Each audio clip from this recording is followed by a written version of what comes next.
for taking the time to share your journey through your heart transplant today with Healthful Heroes. We'd like to start with a bit of introduction. So if you could tell us a little bit about yourself, who you are, where you're from, that kind of thing. My name is Veronika.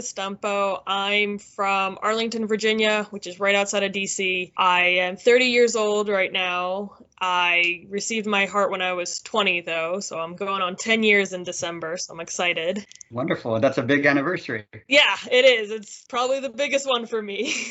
Fantastic. Great. And what do you do for a living?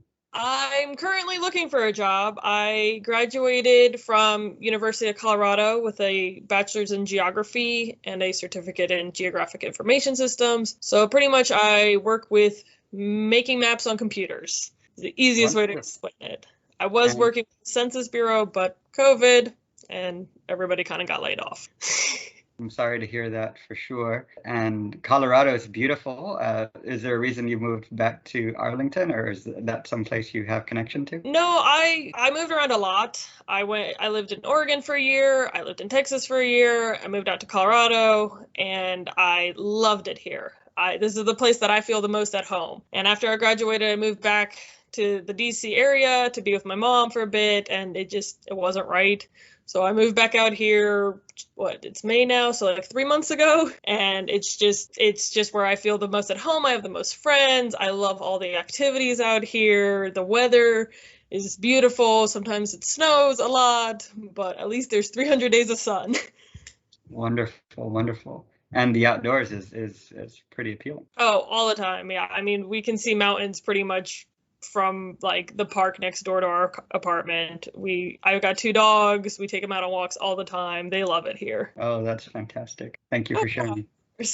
So we're going to go back in time, probably far more than 10 years. Was there a point in time where you had received a diagnosis or some information that said, okay, well, you might need a transplant? So my condition, I was actually born with dilated cardiomyopathy, which is a fancy way of saying an enlarged heart.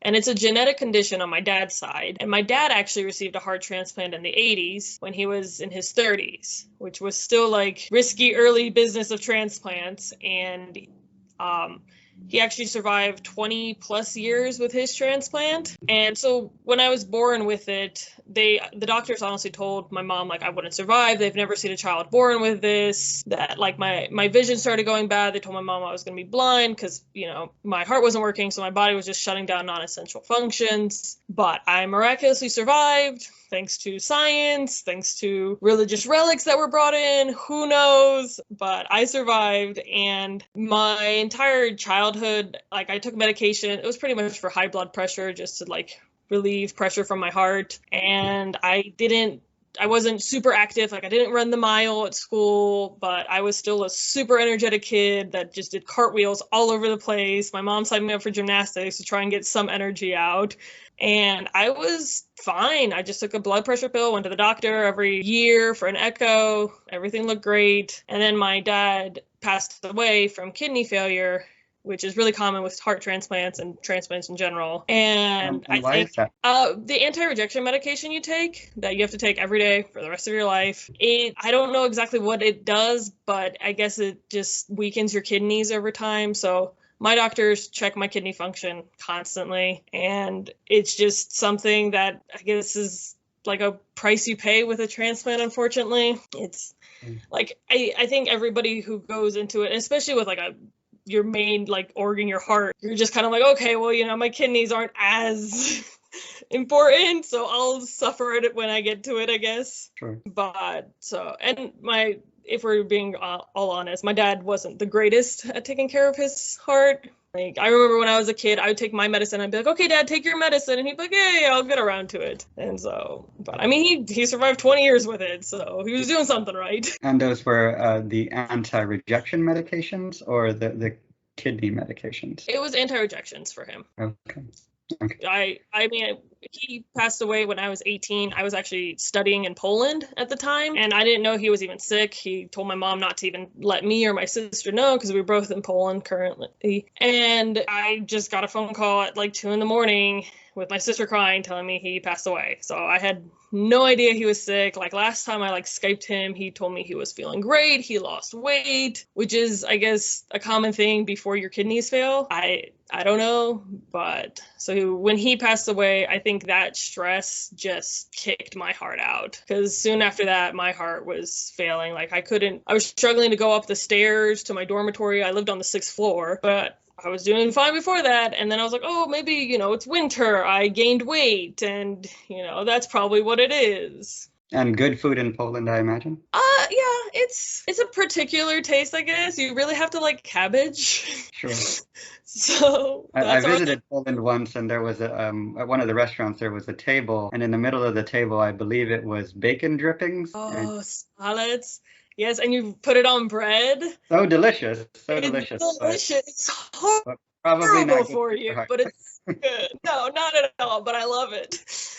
But if you like tell like Americans that like, oh yeah, I'm just eating like, lard on bread, they're just like, why would you do that? But and so that had to be a devastating time overall. And again, so sorry to hear about your loss. And so thinking back to that time, you were in, a foreign country, and you were having these difficulties, getting up the stairs, etc. Was it easy to find access to medical attention, or because of your condition, were you already seeing a doctor? How did that work for you? Well, for me, I mean, my dad passed away in November, and then like we of course flew back for the funeral, and then flew back for Christmas because we're like, oh, we should spend it with family. And then my semester ended in February. And just because him passing, I was like, oh, I should go home and, be with the family. So I just came back home in February. And I mean, I just thought I gained weight, and I was like, okay, that's why I can't walk up the stairs. And it wasn't really a big concern of mine. I went to my doctor, and they checked my heart, and they said everything's fine. So I was like, okay, I guess I'm good. And then progressively, I just got worse and worse. But it probably took about a year. And I remember I got my wisdom teeth pulled, and because I had like heart stuff, they gave me antibiotics and they put me like fully in anesthesia under. And I remember waking up and being violently sick. And so my mom was like, oh, okay, you're allergic to Percocet. And I was like, okay, that makes sense. I've never taken Percocet before. It's a common allergy, I guess. So I'm allergic to Percocet. So, they took me off of that at the hospital. And like I went home and I was still sick. I couldn't keep anything down. And I was like, okay, well, I'm not taking Percocet, so it's clearly something else. And my mom was like, oh, maybe it's the anesthesia and it's going to take a little bit to wear off. And I was like, okay, I mean, I've never really been put under before, so this probably explains it. And no, I just wasn't getting any better. So at this point I had started like breathing heavier, and my mom was getting worried about my heart and everything. So she took me back to my cardiologist, who apparently the previous time I was there had lied to me and didn't tell me that my ejection fraction had dropped. Oh, yes. Oh, no. Yeah. So at this point, it had dropped again, and now I was qualified as heart failure, and he doesn't take care of heart failure. And this is the cardiologist I had seen my entire childhood. Wow. When I turned 18, was like, oh, I'll just keep seeing you. I've seen you your whole life. Why change doctors? But and yeah, so he didn't tell us. So he recommended a different doctor at a different hospital. And this doctor was completely unresponsive. Like I would call her, I would message her, telling her I can't breathe, I can't walk up the stairs, like I'm throwing up all the time, I can't eat anything, and she just never responded. Wow. So my mom was... That's terrible. Oh, yeah. No, I've had my fair share of bad doctors. I'm very blunt with my doctors now, and they know it. And so my mom took me to our local hospital because, I can't keep anything down and I'm, severely dehydrated. So they took me in and they gave me fluids. And they put me on the cardiac floor because I have, a previous heart condition. And I remember cardiologists coming in every day to check me, and they would check my feet if they were swollen. Unfortunately, I don't swell on my feet if I'm retaining water. I swell on my abdomen. And I was telling them, like, I'm not feeling good. I'm really, tired. I can't breathe. And they're just like, oh, you'll get better. You'll get better. And they had overpumped me of, I think it was 50 pounds of fluids. I looked like I was 8 months pregnant. My mom had to sneak me out of that hospital. And so she took me to where my current cardiologist was, which was a hospital in DC. And it was actually the same hospital my dad had his heart transplant in. And it's like funny, like looking back now, but it was the day that Obama was signing in the law where children are under parents' health insurance until they're 26. Great. So I was 18, 19 at this point, and my mom takes me to the ER, and they're telling my mom, no, she's not covered because she's over 18. And my mom's like, no, Obama just signed this law. Like, you have to, like, she's covered. And they're like, no. My mom was like, I don't even care. If I have to pay out of pocket, I'll pay out of pocket. Just take my daughter, please. Like, she's dying here. Like, I couldn't walk. My mom had to carry me into the hospital. And so they take me back into the hospital, and I can't talk. I'm so exhausted. It hurts to talk. It, like, hurt to think. And I asked the nurses, I was like, can my mom come with me? Because I can't communicate with you. And they're like, no, you're over 18. She's not allowed, which is total crap. You can bring a parent with you at any age. It just doesn't matter. Or anybody with you at any age. And I'm like, I remember texting my mom because my mom was waiting in the waiting room because they wouldn't let her back. And I'm like, Mom, they won't let you back. I can't talk to them. My mom's like, just leave. Just sneak out of there. So I had to, sneak out of there with my like 8-month pregnant looking self. And I remember getting in the car and my mom telling me that she's going to drive to Johns Hopkins, which is about an hour away from DC. And it's in like Baltimore, Maryland. And she told me, she's like, I don't know if you will survive this drive, but I have to at least try. And I don't know if you've ever been to Baltimore, but those are like the worst roads in all of America. And every bump and turn hurt me so much because I was just so overpumped. Like everything hurt. So we get to Johns Hopkins and the cardiac team takes me and they drain me of my fluids. It took them over a week to just safely drain me because if you drain somebody too quickly, their kidneys end up failing, which is like a part of how my dad passed. So it took them over a week to just drain me, to get me to my normal size. And I'm still throwing up this entire time. Like, nobody knows why I'm throwing up. They're just like, we're just going to try and like make you survive. We'll figure this out later down the road. And so they drain me and then they tell me like how bad my heart is. My heart is barely functioning at this point because it had been overpumped. It had been, neglected and this and that. And they tell me that I'm going to need a transplant. But I'm like, I knew my whole life I was going to need a transplant, but I was hoping I could make it to like 30 before I get my transplant, like my dad did. I was like, okay, my dad got his in like 30s. I'll make it till that. And I asked the doctors, I was like, is there anything you can do, instead of a transplant to like try and like prolong my life before that? And the doctors were very reluctant, but they tried. I was on so many different IV medications. I had like a PICC line in my neck. I just walked around with an IV bag. I had a friend who was really she wanted to be like a vet tech, so she would change my IV bags for me because she found it interesting. But like, I tried multiple different medications with that, and they're like, it wasn't working. It would work for like a few days, and then I'd get sick again. And like, it got to the point where I couldn't even brush my teeth because putting a toothbrush in my mouth would make me like nauseous.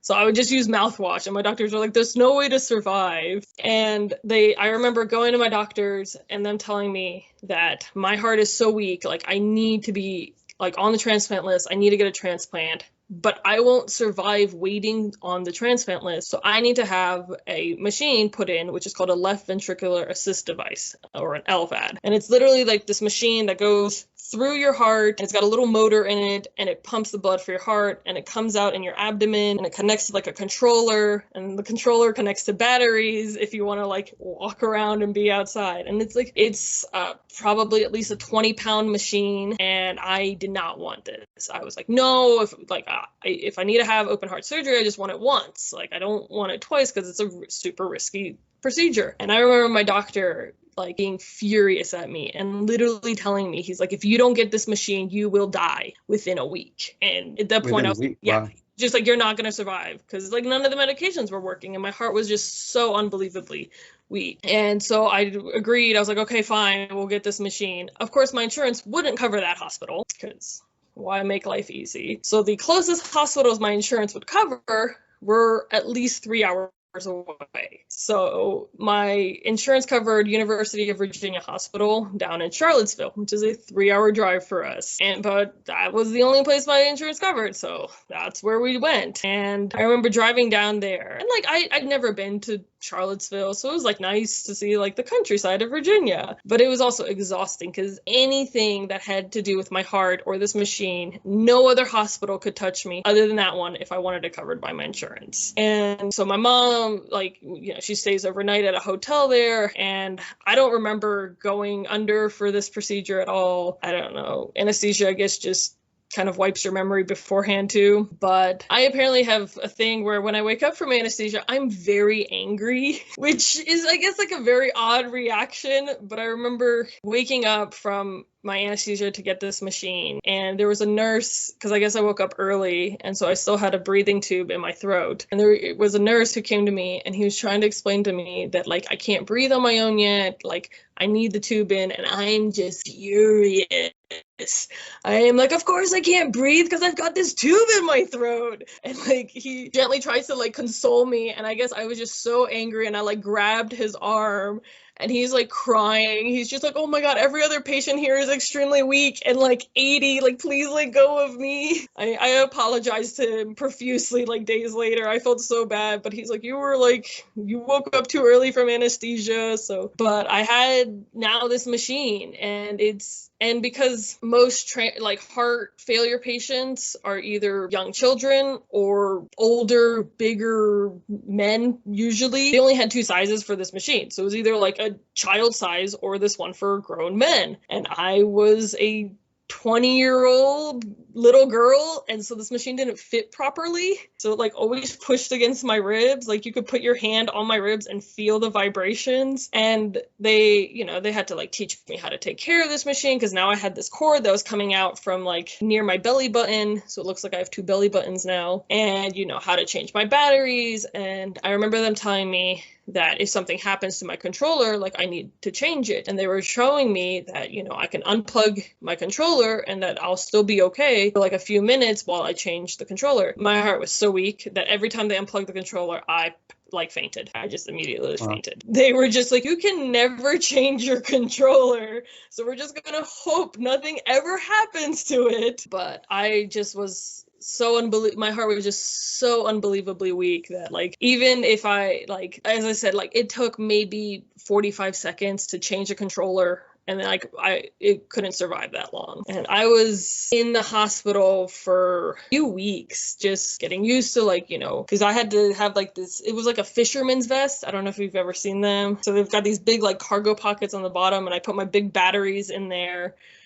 And like, I had all these wires. I would get stuck on every doorknob, cabinet knob, everything. And it's just like, and like, now I wasn't allowed to bathe or like soak myself, so I could only shower, and I had to like have a seat because I had to take my batteries off, put them next to the sink, like next to the tub, so I could wash myself. I had to, like, where my port came out, I had to like wash with special cleaning stuff and put a bandage on, and like, it was difficult for me, so like my mom would do it, and it was just like a whole ordeal. And then, like, on top of all of that, I got all of these medications because now, my heart is weaker, so they need to put me on these things, and I need a certain level of potassium and a certain level of magnesium and this and that. So I just took like at least 15 different types of medication then. But I was able to leave the hospital, and I tried to live a more or less normal life. I still went to school. I only took like 1 or 2 classes, but I, was trying to finish my associate's degree. I hung out with friends and played D&D. I wasn't really able to go sleep overnight at people's places, and if they were calling for a thunderstorm, I would have to sleep with my batteries instead of like my home power source, because if the power went off and my machine went off, I would faint. So it was a grueling process, but I was able to survive. And as I said, anytime anything bad was happening, or I was having heart palpitations, or I was uncomfortable, like, my mom just had to drive me 3 hours to get to this hospital. So it was definitely an ordeal. But and so how long were you on the LVAD and on the wait list for your new heart? I don't remember exactly when I got my LVAD, but it was almost a year. And I remember, and it was like summertime when everybody was going swimming was probably the hardest for me because I love to swim and like I couldn't. So, like I remember going to my like little sister's swim practices and just like sticking my toes in the water and being like, oh, this is so marvelous. Like, I can't wait till I can go swim. But I got a call on December 1st, I guess, or December 2nd. It was like 2 a.m. And of course, like I'm waiting for a heart. So my phone's always on ringer. I pick up every single call. It doesn't matter. And I remember this nurse talking to me. I don't remember her name now, but she was just like, oh,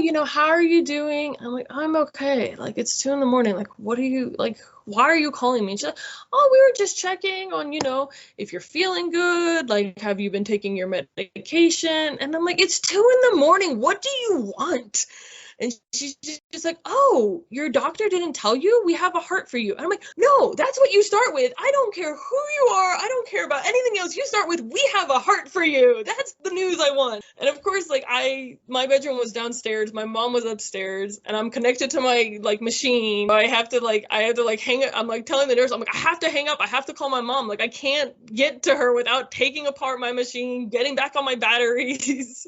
And so like I had to call my mom and my mom was ecstatic. And she's like waking everybody up in the house. I remember my brother was in like middle school and he comes downstairs and he's like, I'm so happy for you. And I'm like, thank you. Just like go back to sleep. I don't know why she woke you up. But of course, now we have to do this 3-hour drive at 2 a.m. And of course, they were like, okay, we can only hold the heart for a few hours for you. So we're like, well, we have a 3-hour drive, like that's minimum at least give us. And I remember like my mom driving and I'm calling everybody I know, like waking up like my best friend being like, I have a heart. And she's like, I'm so happy. I'll call you in the morning. And I remember getting to the hospital and getting like prepped for surgery and everything because they have to clean everything and this and that. And I remember telling my mom to save my heart, but my mom tells me I never told her this. So I don't know if this was like in like my amnesia loopiness that I told her to save my heart, but I woke up I think a week and a half after that. Wow. After my LVAD and waking up too early, they like just kept putting me under. They were like, we don't want you to wake up with the breathing tube in again. We want to make sure everything's out, everything's good. I have like my mom has pictures of me and it's just it looks like a robot. Like there's just wires and tubes sticking out everywhere. I think the thing I was most upset about is I woke up and because like of the diuretics and everything else, I was retaining water now more, and I just woke up like 40 pounds bigger. And I was like, you guys couldn't have like blended up cake or something and shoved it down a feeding tube, so at least like I enjoyed all of the weight I gained. It was yes. Weight gain without the joy of eating that doesn't sound. Yeah, I was just like, really, guys, you just gave me saline? Like that's super lame. But my mom has a video of me walking for the first time with my heart, and like the video is pretty funny because the whole time it's me and my mom like bantering back and forth, her being like, I don't know if I'm recording this, and I'm like, is there a red dot that says you're recording? Like I can't see it for you. But like I had like a walker and like I just did like maybe 2 laps around the like nurses station. And I remember it was right before Christmas because my actual like when I received my heart was December 2nd. So by the time I woke up, there was Christmas decorations everywhere. And I'm like asking the nurses, I'm like, why do you guys not have lights in your Christmas trees? And they're like, oh, it's a fire hazard. So we just put trees and bulbs up. And I had such an amazing team of doctors there that like my doctors would come in. And I remember one of them, his wife baked me like brownies or cookies or something because she had heard so much about me. I was the youngest patient on their cardiac floor by like a good amount. And like the nurses would come and like hang out with me and they're like, you're like one of the few patients here who doesn't have dementia, who like knows who we are, who doesn't yell at us. And for me, nurses are the biggest backbone in the health industry. And I've always been extremely nice to my nurses. I'm nice to doctors too, but like I know that the nurses do way more work. So I like befriended one of my nurses because he was around my age, and like he would come in and like hang out with me or like give me my thermometer, and he's like, you can take your own temperature. He's like, I'm tired. And I'm like, really? Like, you're totally supposed to do this, but it's fine. I can take my own temperature. I did make it out before Christmas, so I did get to celebrate Christmas at home. And like now my medications, I just had a bowl. Like I just had a bowl where I would put all of my medicine in the morning and just take the whole bowl. And like I think I have a picture somewhere where I have all my medications. Looking back, it's so crazy because now I take so few, especially, I mean, even compared to other transplant patients who are out this far, like I take so few medications. But so it sounds incredible, right? What you went through. How did you feel in that first few weeks with your new heart? How did you have more energy? How did it work? I was exhausted. I was 40 pounds bigger than I went in. I was so tired. Like I had to do these breathing exercises where you breathe into this like tube and it moves this little like ball up, and I hated it. And like my mom's a physical therapist. So of course my mom would come in and be like, okay, we need to do these exercises. And I'm like, Mom, I have a PT here. Like you're here to be my mom. But she would like make me do these breathing exercises. And it was just so exhausting. And I think that's a thing that people are always like, oh yeah, you get your transplant and you're going to wake up and, you know, everything is going to be great. But it's not. Like it takes your body a while to figure out like, oh, there is a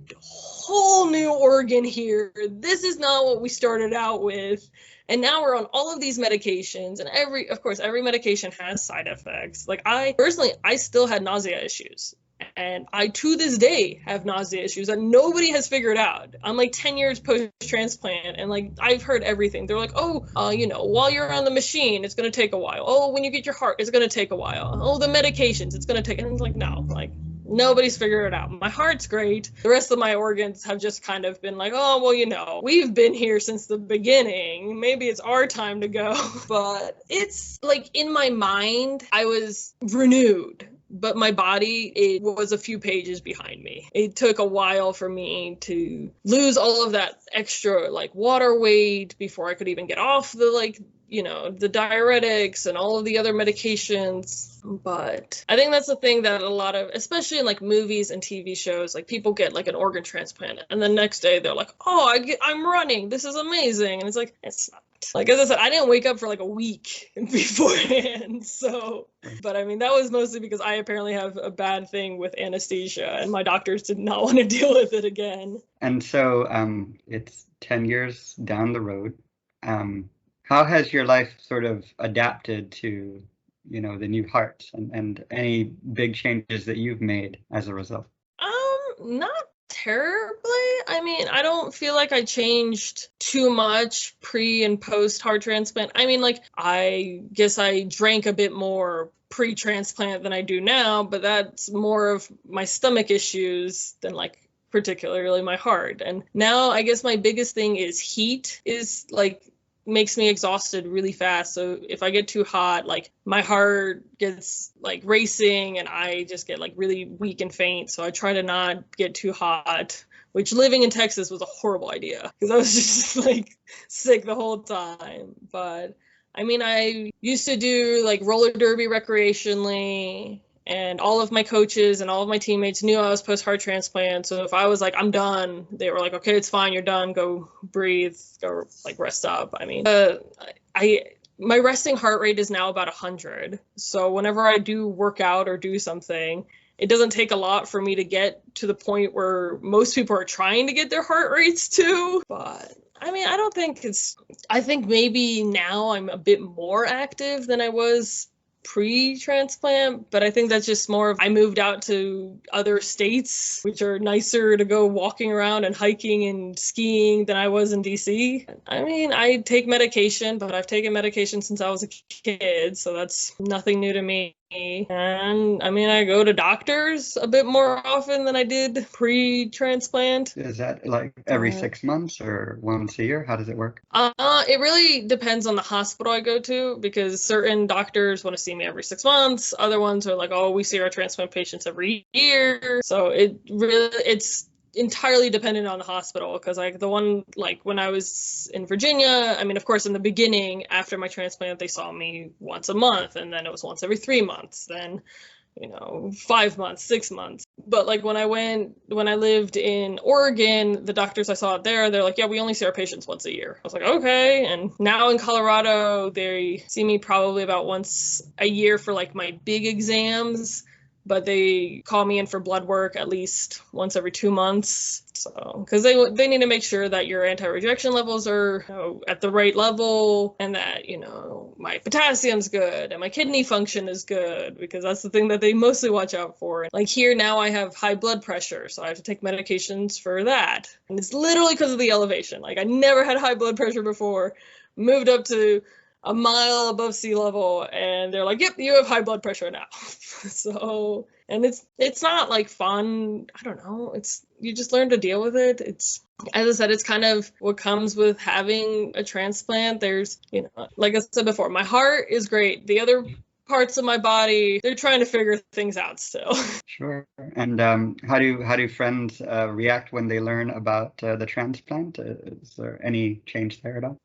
Not really. I mean, weirdly, when my heart failed, I lost a lot of friends. I don't know why. I don't know if people thought like heart failure was contagious or something, but like as soon as people found out that my heart was failing, they just stopped talking to me. But I've had some friends that I've known since middle school, and they've been there since, everything went down. They would come and drive out to the hospitals and see me. And I mean, most people that I meet now, when I tell them that I'm post-heart transplant, they're all shocked and like want to know the story and this and that. But I guess I'm I don't know. I poke fun at myself a lot. So a lot of people end up finding out that I'm post-heart transplant, like through a weird joke that I said. And I don't know. I remember one day I was riding on the train back from school and talking to my best friend here, and I was saying something, and I was like, oh, my heart's just like rotting in a landfill somewhere. I don't even remember. It was like about relationships or something, and some random guy on the train was like, oh, like, girl, don't say that about yourself. And I'm like, no, but really, like, my actual heart is rotting away somewhere. I was like, I'm post-heart transplant, so I don't know.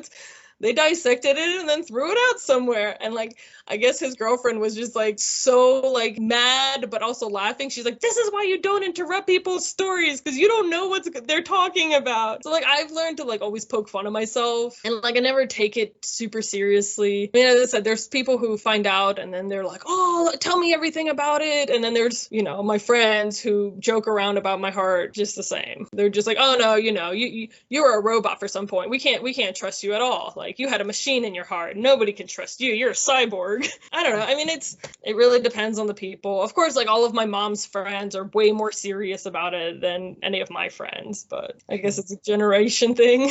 And so I recognize that, as you shared your journey, there's a really big hero, and that's your mom, who, went through a situation losing your father, of course, which is as terrible as anything. But then seeing you, her daughter, faced with such a circumstance, but being by your side this whole time.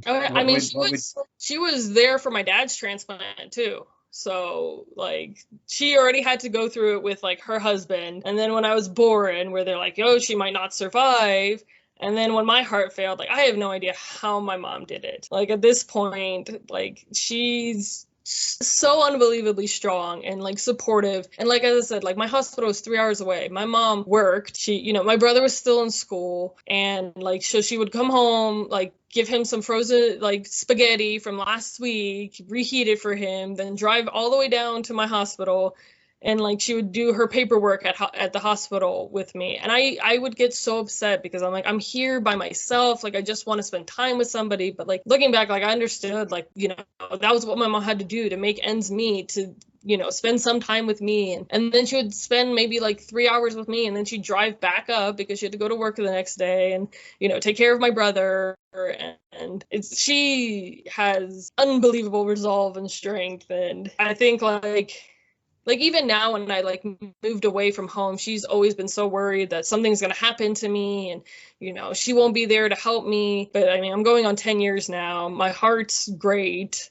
I still have weird nausea issues that nobody can figure out, but like I live with my boyfriend, so she's like, at least somebody's there to drive me to the hospital. And I'm like, even if my boyfriend's working, like I have friends here. I remember one friend drove me to the hospital once because I couldn't stop throwing up, and he's like, I have a bucket in the car. And I was like, I have my own little like throw up bags. And we were like talking about like NPR or something. He's like, this is the calmest ride I've ever had to the ER. And I'm like, yeah, after like 8 years, you get used to it. Like, it's just part of my life. But my mom is 100% like my support system. That is fantastic to hear. And that you're living a bit far away. Yeah, that probably.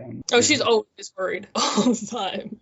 So like I try so hard to not like if I'm sick and like I know it will pass quickly, I try not to tell her. But like if I've been throwing up for 12 hours, like I always let her know, like, okay, I'm going to the hospital, like I'm fine. It's the same thing that it always is. But I mean, especially because I threw up when my heart was failing, she just always has this idea in the back of her head that if I'm throwing up, it's going to be my heart. No, that makes so much sense. And then there's an unspoken hero, of course, the person who lost their life, unfortunately. Have you been in touch with the donor family at all? And yeah, so they're a lovely family. They live in New Jersey. I went to go visit them a few years ago. We're Facebook friends, me and the mom and the sister. And my donor, her name was Nicole. I don't know how she passed. It wasn't really something I felt comfortable asking. I'm assuming a car crash or something of that sort, but she was a computer engineer and she was engaged, and she was 25 when she passed, but she was also adopted from Korea. And it's a bit ironic for me because my dad's heart donor was also Korean. So it's kind of like we have this weird Korean heart connection, even though he's, past 12 years now. But yeah, I talked to the family. They're a lovely, like, New Jersey Italian family, which is kind of what my dad's family is like. So it was kind of going home. Like the mom, I stayed in a hotel in like their little town.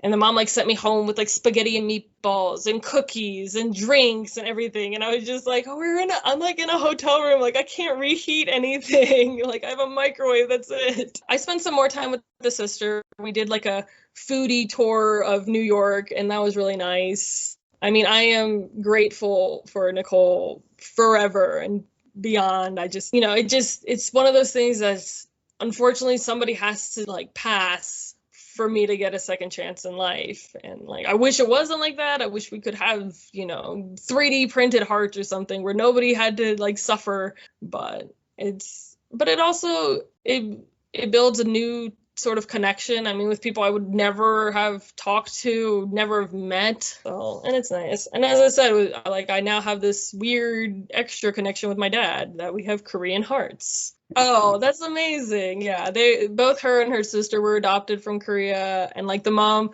showed me pictures, and it's like these tiny little Korean girls with these like crazy 80s Italian jersey perms, and I was like, this just doesn't look right, but they're such a lovely family. They're great. Okay, so this is the part of the conversation where any advice that you have for others going through the need for a transplant and the journey, what do you say to them? Honestly, probably my biggest advice is to actually listen to your doctors. I mean, as I said, I had to have my doctor yell at me pretty much before I agreed to get on it. But no matter how much you don't think the medicine is worth it, or you could figure out how to do it with a diet or holistically, like I'm all for holistic health in certain circumstances, but there's certain things that you need, Western modern day medicine. I mean, my biggest thing is to trust your doctors. Like I've spoken to a few patients who are in the same boat as me, and one of them wanted to try holistic and it just didn't turn out great for her. Mm-hmm. But I mean, and to have a support system of some sort. I mean, as I said, I had a friend who drove all the time down to my hospital for me and spend time with me. She wanted to drive down on her birthday, and I was like, no, like, please go do something on your birthday. Don't spend it in a hospital with me. Like and my mom was there every step of the way. Like, so having a good support system and trusting your doctors are probably my biggest advice. And it gets better. The road never is smooth. I'll tell you that. Post-transplant, you're never going to have a normal, smooth life, but everybody likes some sort of roller coaster. Exactly. It keeps things interesting for sure. Yeah, and you always have a story to tell, and and like for me, like my scars are something I'm proud of. Like I wear bikinis to the beach and the pool, and as I said, I look like I have a second belly button. I look like I have like bullet holes from my chest tubes. I also had like an abdominal surgery later on after. Like I look like a hot mess, but I mean, I'm not ashamed of them. I mean, it's part of who I am. It's always a conversation starter, I guess. Sure. You should see the other guy, right? Yeah. That's what I tell them all the time. I'm like, oh man, I got off scot-free. Great. Well, Veronika, I wanted to thank you so much for sharing your journey. The optimism and the strength that you've shown will be inspiring to others for sure. So I wanted to thank you. And I wish you, a great rest of the week. And I would love to stay in touch. Maybe we have another one of these conversations in another 10 years. How great would that be? That would be amazing. Wonderful. I would love that. It's very inspiring. So thank you so much. Thank you so much. It was great talking to you. Great talking to you as well. And enjoy the rest of the day. And, enjoy your time with the two doggos. That sounds wonderful. Yeah, we're definitely going to go out on a walk. Wonderful. Okay, right, thank you so much. Bye. Enjoy the day. Bye-bye. You too.